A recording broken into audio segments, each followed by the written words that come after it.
1, private member's notice of motion number 53. Mr. Pettapiece. The member for Perth-Wellington. Thank you, Speaker. I move that in the opinion of this House, the government should guarantee that government-held ridings and opposition-held ridings be given equal and transparent consideration on infrastructure funding, and that when funding decisions are made, should guarantee that all MPPs, whether in government or opposition, be given fair and equal advance notice of the official announcement.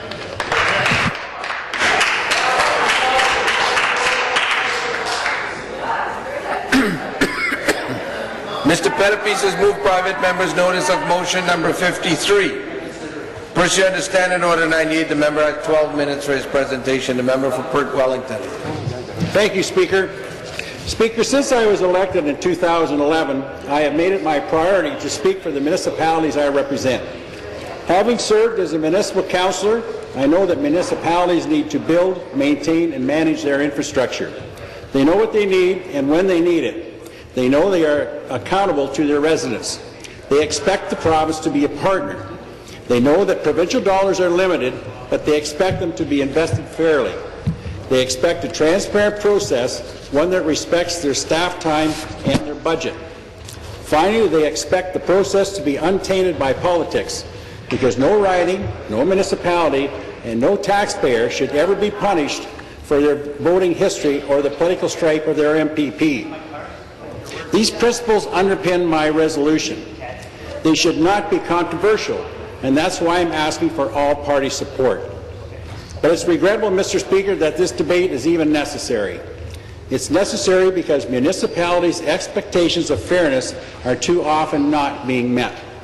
In my time today, I will show examples. I will also mention some feedback this resolution has received. No doubt the government will say we've invested so many dollars in Perth-Wellington and so many dollars in other opposition ridings. And doesn't that show our generosity? It will do no such thing. What matters is how people actually perceive this government and the way it operates when it comes to infrastructure and how it interacts with municipalities. In opposition, we can't control the way they operate. All I can do is speak for the people I represent, making sure the government knows our needs and priorities. I've always sought to do so in a spirit of cooperation, working across the aisle, because at the end of the day, my constituents expect to see results. That's why, on the day after the last election, I wrote to Premier Wynne saying, I want to work with you on the priorities that matter to the people of Perth-Wellington. I intend to be constructive, but persistent in speaking up for them. I went on to identify some of the issues around our riding, including infrastructure. But this government rarely responds in kind. It rarely responds with constructive action. It rarely responds in a spirit of nonpartisanship, and it's a problem not unique to my riding. Just look next door here in Bruce, in a riding well represented by Lisa Thompson. Look at the Liberals' decision to scrap the Kincardine Hospital redevelopment. It's obvious it was needed, and the government agreed when they approved it. But then they backed away when the former Liberal MPP was defeated, and the electoral advantage of the project disappeared. Our leader, Patrick Brown, called it a scandal of political partisanship and opportunism, and he's right. That's why my resolution stresses the need for equal and transparent consideration on funding decisions. They promised billions of new infrastructure in Liberal ridings, even as they changed or scrapped the programs we rely on in rural Ontario, all without consultation. They're selling off Hydro One, primarily affecting opposition ridings, to finance their expensive promises to their own ridings, again without consultation. And their funding priorities seem to change depending on where you live.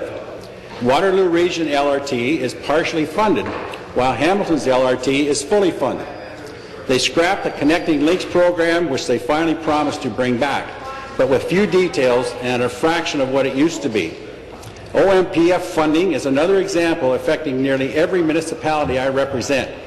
They're squeezing municipalities with no consultation based on inaccurate information. They do it because they can get away with it. And after all, we're just opposition ridings. I want to address the theme of transparency also in this resolution. Here's what Gary McNamara, the president of AMO, had to say. Getting infrastructure funding is as unpredictable as winning the lottery. The status quo is not acceptable. We need a new arrangement.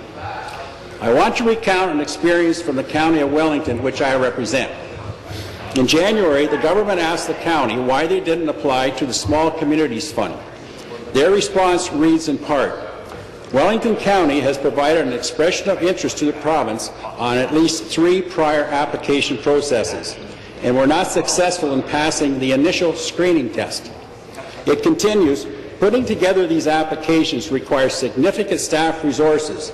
If our economic conditions and fiscal situation are going to preclude the county from being successful in future grant applications, we would appreciate the province letting us know this up front so that we can avoid wasting future staff resources and scarce municipal tax dollars in a fruitless fishing expedition in which we very well know that our chances of success are minuscule at best. We hear this time and time again. The government sets up an infrastructure program severely, perhaps deliberately, lacking transparency, and they compel municipal staff to waste countless hours jumping through hoops to apply for funding. Other municipalities have resorted to hiring professional consulting firms. These are small municipalities that don't have tens of thousands of dollars to spend on consultants to fill out forms for funding they will probably never see. Others have even suggested hiring lobbyists to get their government's attention. For years, we've told the government to fix the process. They haven't done it. Instead, they play partisan games.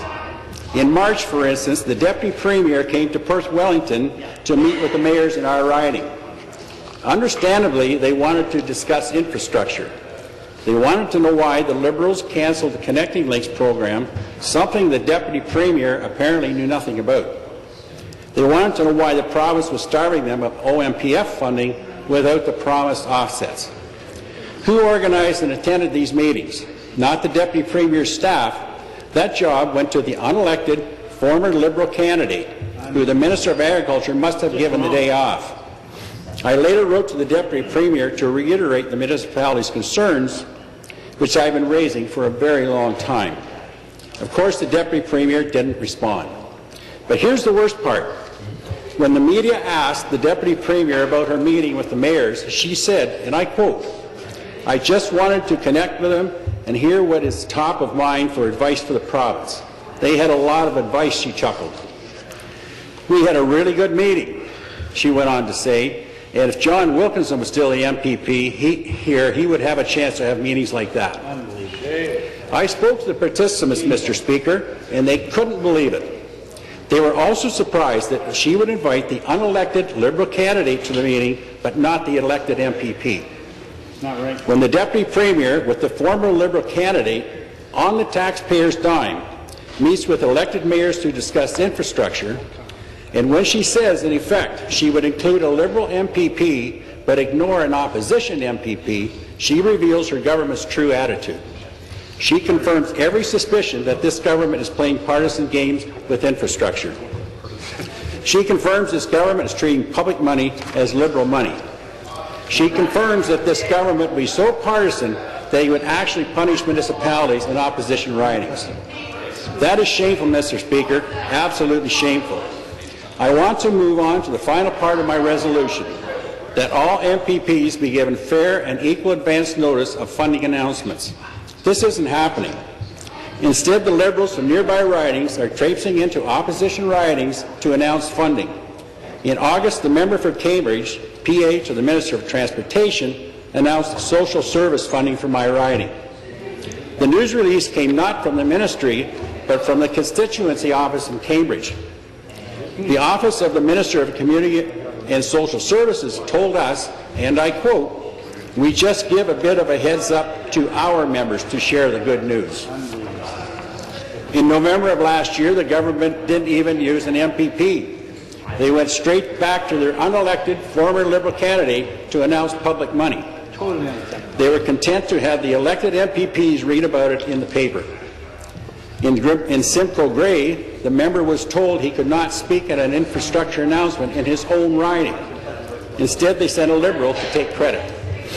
Games like these reinforce the perception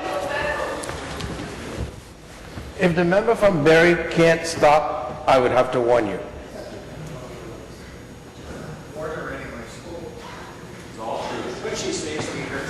Carry on.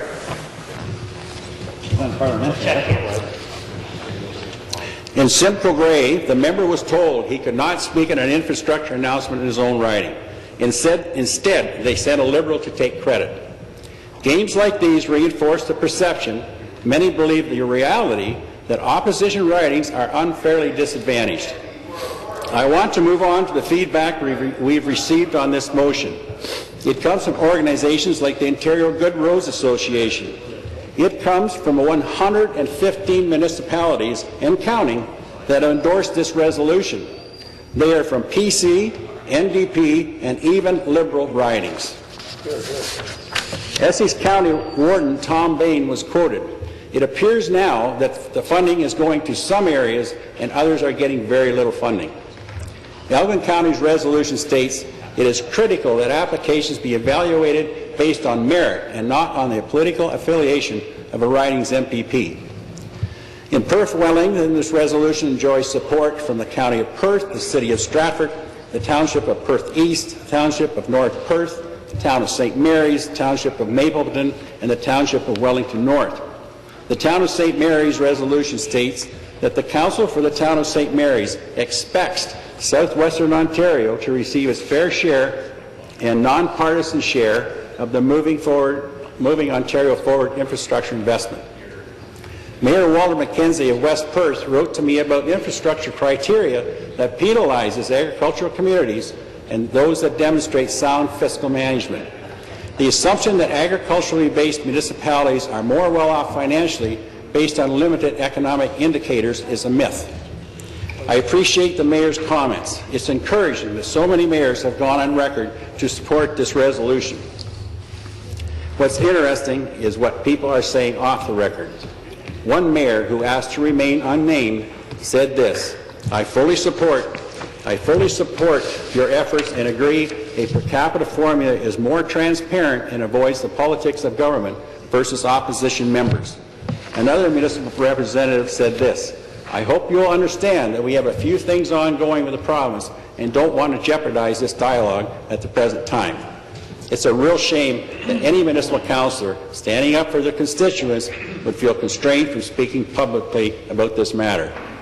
To conclude, Mr. Speaker, this resolution is a first step to correct the perception, often the reality, that this government is punishing opposition ridings for voters' democratic choices. Thank you, Speaker.